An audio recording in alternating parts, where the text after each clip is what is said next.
Estamos, queridos irmãos, na partilha do bem. Este é o trabalho de nossa seara, plantar para colher depois estes frutos maravilhosos da caridade. Portanto, não desperdicemos nosso precioso tempo em críticas, lamúrias e lamentações. Aproveitemos com segurança e firmeza todas as oportunidades que Deus nos dá para servir a nossos irmãos, tanto na terra como nos céus.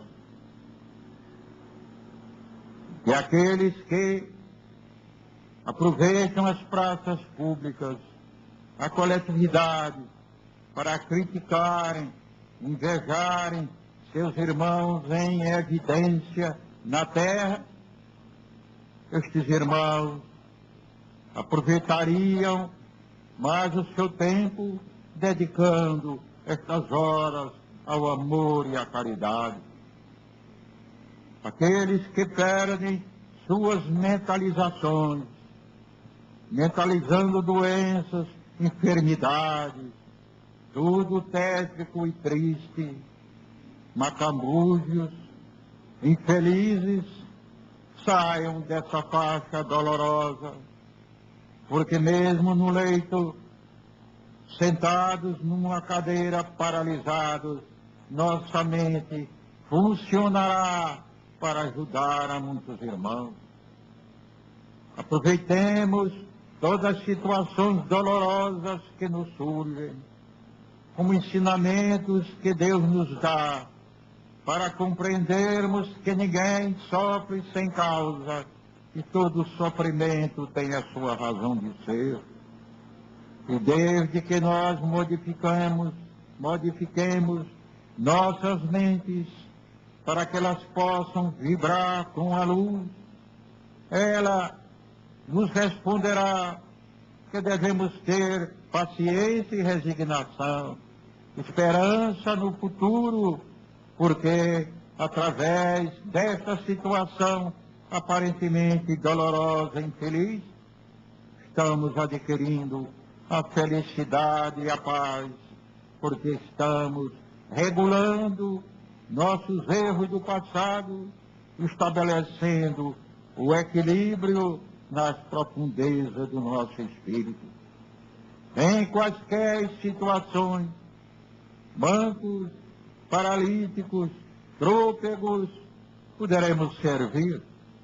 E não percamos esta oportunidade de servir de maneira nenhuma, porque é a mão de Deus, é a mão de Jesus que bate a nossa porta para nela entrar. Mas se permanecermos aflitos, inúteis, indagando, ó Deus, por que me deixaste assim? Quão inútil eu sou, estamos blasfemando, porque Deus não nos deixou assim. Nós é que nos deixamos assim. Nós é que precisamos retificar nossos erros, porque a mão paralisada, a perna paralisada, representa uma história que Deus ocultou a todos nós, para que através da submissão à sua vontade, aos seus desígnios, possamos amar e servir. Assim sendo, não percamos todas as nossas horas úteis de nossa vida em devaneios loucos, porque horas perdidas em sinistros colóquios, em conversações fúteis, são horas roubadas à coletividade, aos dias que devemos servir, contados, porque os dias de nossa desencarnação se aproximam. E não podemos levar nossas mãos vazias. Precisamos levar nossas mentes purificadas pela dor e pelo sofrimento, alegres, satisfeitos, porque, como disse o apóstolo Paulo, na sabedoria do seu pensamento inspirado, alegrados sem cessar. Portanto, não pode haver cessar num cristão, na dor, no sofrimento, paralisado aparentemente, a alegria deve reinar na sua alma, para que os espíritos que cantam, que vibram as belas sintonias na espiritualidade de luz, possam também cantar com a nossa alma, nos ensinando o alfabeto do amor. E assim sendo, nós não desperdiçaremos o pão de nossa mesa, não lançaremos fora aquilo que é justamente um roubo que nós estamos fazendo àqueles que têm fome e necessitados. Peçamos a Deus a oportunidade de espalhar as migalhas de nossa mesa, porque pelas próprias redes da vida surgirão no nosso lar, na nossa porta, entes famintos, mais necessitados, que aproveitarão essas migalhas com carinho e com amor. Todos nós devemos, não merencoriamente, não lugubremente, entoar esse cântico maravilhoso da caridade, que São Francisco, na sua pobreza, como cantor de Deus, cantou durante toda a sua vida, mesmo nas horas de sofrimento. Imitemos este exemplo sublime, imitemos o exemplo de Bernardo de Clairvaux e de outros, para que, com estes exemplos, nós possamos figurar e deduzir que não somos as únicas criaturas que sofremos. Outros sofreram mais do que nós, eram santos, eram ricos, tinham fartura na terra e abandonaram tudo pela pobreza, pelo esquecimento de si mesmo, pela caridade. A caridade é a manifestação de Deus, é a janela que se abre para todos nós, para que o Pai possa conversar conosco. Vejamos a natureza, vejamos num olhar simples, não há necessidade de telescópio, o céu estrelado, os astros, as constelações, as galáxias, todas se atraindo no mistério extraordinário de amor, porque o amor mantém o equilíbrio de todo o universo. Vejamos o nosso pequenino sol, ativo cada dia, dardejando, irradiando da sua força para todos nós, criando, ajudando nessa criação, porque ele é também um servo humilde de Deus. E este sol que nos dá força, nada nos cobra, e tanto ele dardeja sobre os bons como sobre os maus, porque Deus não faz absolutamente acepção de pessoas, como nós não devemos fazê-lo. Vejamos a fonte pura, que desce das montanhas íngremes, pura e disposta a desalterar a sede de todos que estão aqui na terra. Ela o faz gratuitamente, sem espera de recompensa. Portanto, todos os nossos bens, todos os nossos haveres, espirituais, mentais e materiais, devem convergir como objetivo ideal principal da nossa vida para a coletividade, para servir a coletividade, o amor. Isto é como disse o grande apóstolo São João Evangelista. O amor estava desde os princípios, como iremos ver. O amor é a fonte de tudo. Portanto, meus irmãozinhos, amai-vos uns aos outros.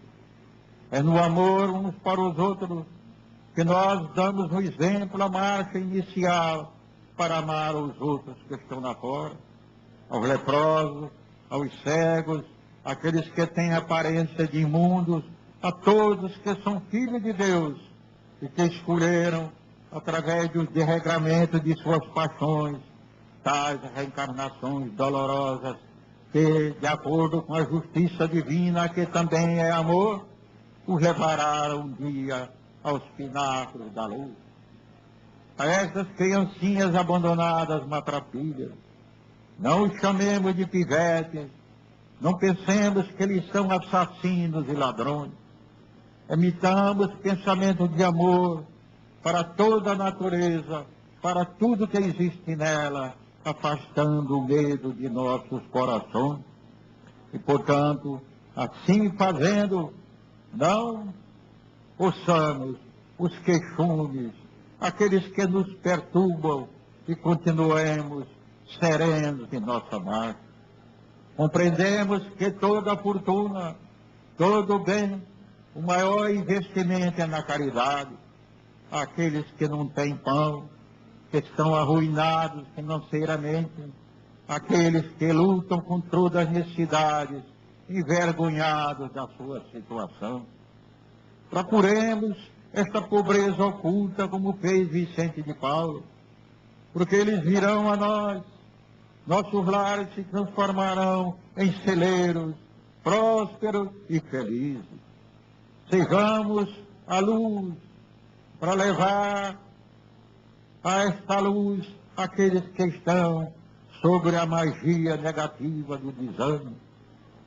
Levemos a nossa presença àqueles que perderam a fé e que vivem na sombra através das nossas vibrações de esperança.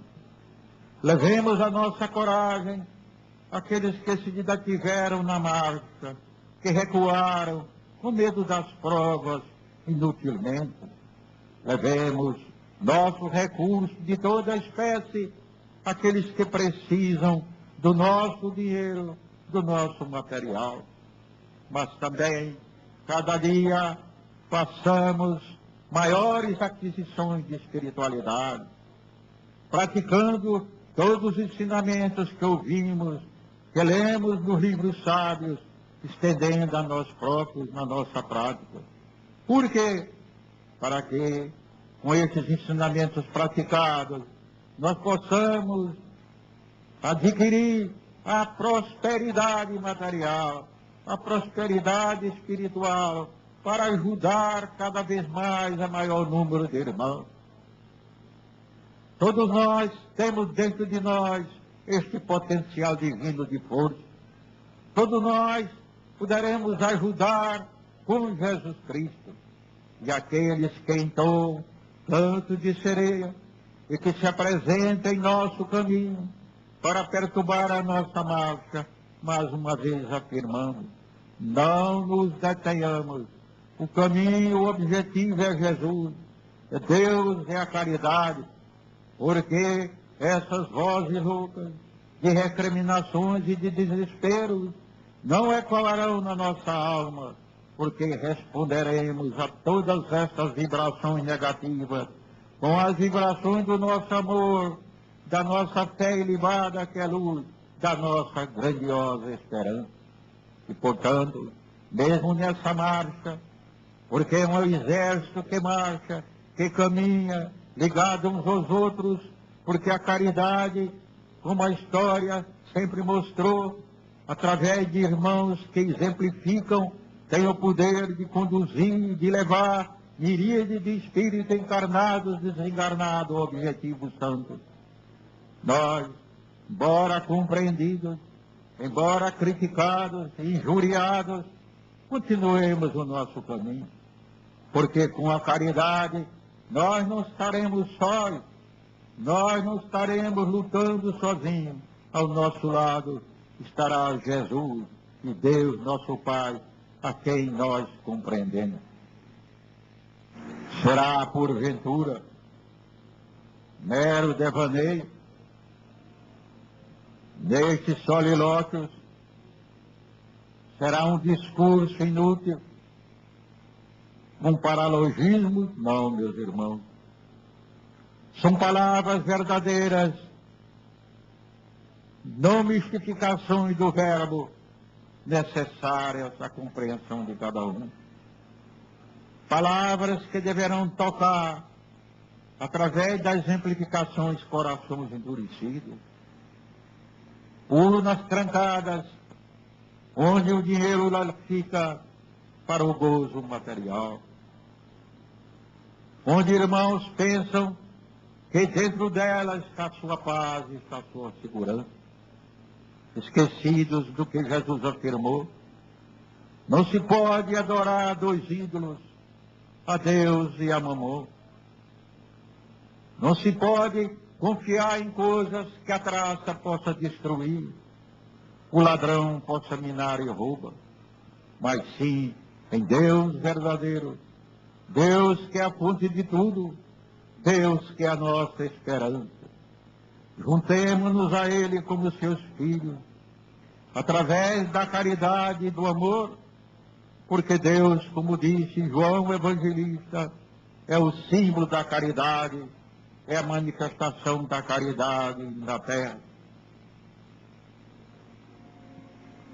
O exemplo vivo do anacoreta. Já falamos aqui com motivos que vocês irão tirar as consequências.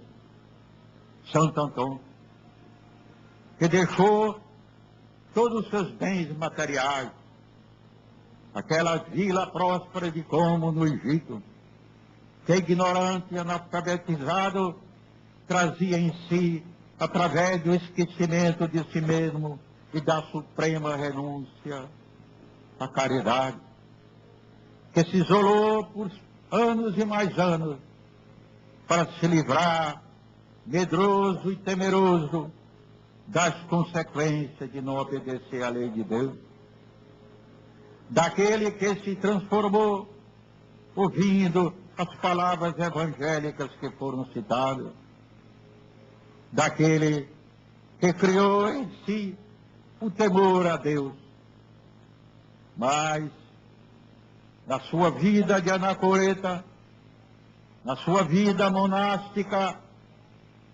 ele teve oportunidade de intercâmbio com o mundo espiritual, de defrontar-se com as forças qualificadas por alguns como demoníacas, e que nós chamamos irmãos atrasados na evolução, irmãos que lutam contra Deus, anticristos que querem lutar, comunistas, através da canção da alegria contra o Evangelho de Jesus.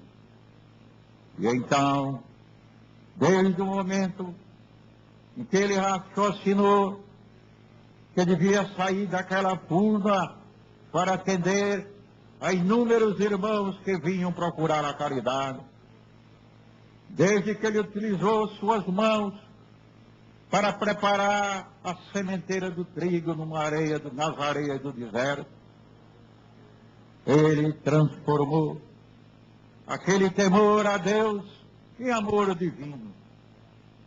Porque a Deus não se deve temer. O que nós devemos criar é o amor. E quando o amor divino inunda nossas almas, nós não temos mais temores, nós não temos mais medos que se estratificam na nossa mente para prejudicar todo o nosso ser. Nós somos criaturas livres e libertas, que passamos a compreender as leis divinas, que devem ser auridas através dos nossos pensamentos mais puros, para que esses corpúsculos vibrem, atinjam o maior número de irmãos, e nós possamos receber a vibração de resposta através da paz, da serenidade, naquilo que semeamos para o bem da própria coletividade. E, portanto, seu exemplo não foi inútil. Seu exemplo se multiplicou de tal maneira que, após a sua desencarnação, nas Tebaidas do Egito, nos desertos do Egito, os outros anacoretas, os outros monásticos, plantavam com as suas mãos nas areias do deserto o trigo para encher navios que se destinavam a Alexandria e a Líbia para saciar a fome dos pobres. Portanto, ele compreendera antes de desencarnar que o homem não podia viver só em oração, segregado do mundo porque enquanto ele permanecesse assim, ele estava com a sua alma clausurada, sem expansão nenhuma, porque deixou de compartilhar como participante da vida, da aventura, da felicidade de seus irmãos.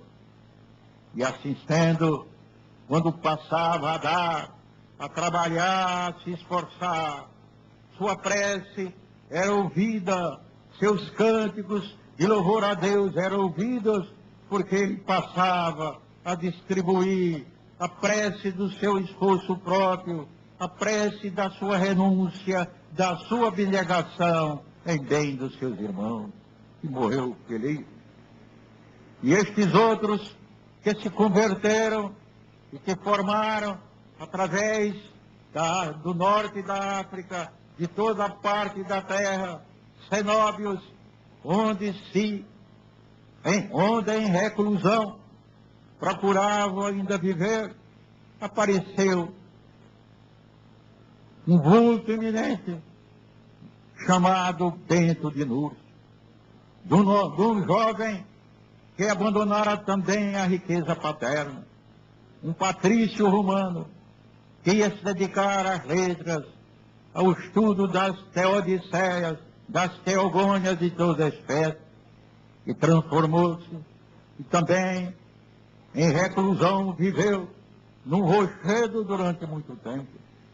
Mas depois do apelo de outros homens para imitar a sua vida, ele compreendeu, como outros também, como São Jerônimo, que era no mundo que eles deveriam estar, que a reclusão nada mais era um símbolo do esquecimento de si mesmo, da renúncia ao trabalho em bem dos outros.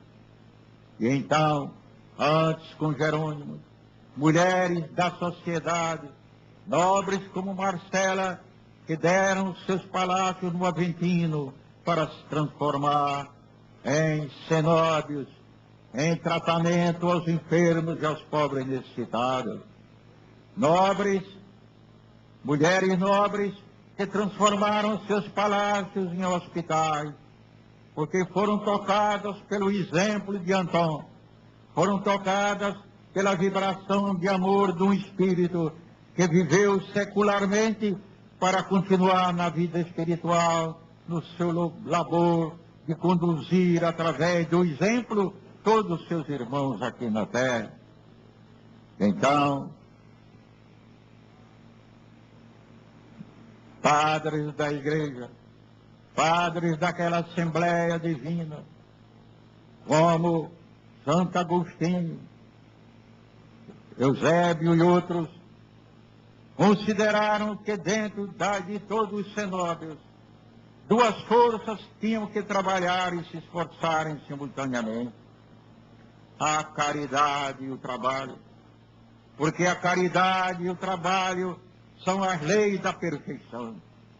Ninguém se aperfeiçoa sem caridade e sem trabalho.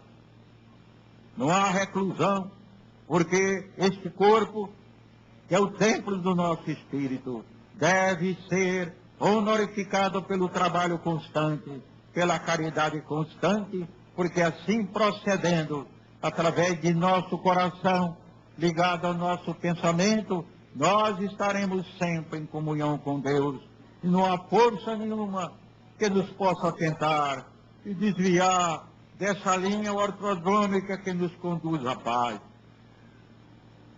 E assim sendo, Bento de Núrcia veio para o mundo, organizou todos os cenóbios, organizou o trabalho, e ele não foi produto, como disse um cardeal desencarnado, produto de uma estrutura formada. Foi o crescimento da ordem de São Bento, dos beneditinos, que o fez eleger, dirigir suas regras necessárias, para que naquele tempo, onde os homens lutavam, as guerras sangrentas, os godos, os lombardos tomavam conta de toda a Itália, e as batalhas, destruir nas batalhas os homens eram destruídos. Que o labor constante, a prece melhor era orar e laborar, porque a preguiça é o maior malefício para a nossa alma.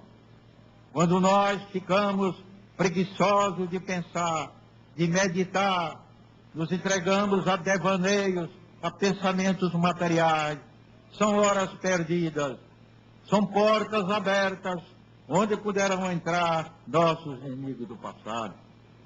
E como todos nós somos espíritos grandemente endividados, como todos nós assassinamos, matamos em nome de Jesus, onde todos nós, por interesses materiais, pela ganância, destruímos uns aos outros, traímos uns aos outros, usamos a perfídia como lema para nossas vidas, visando somente o que os outros possuíam, os recursos dos outros, ora pela inveja, ora pela tentação do dinheiro e da avareza.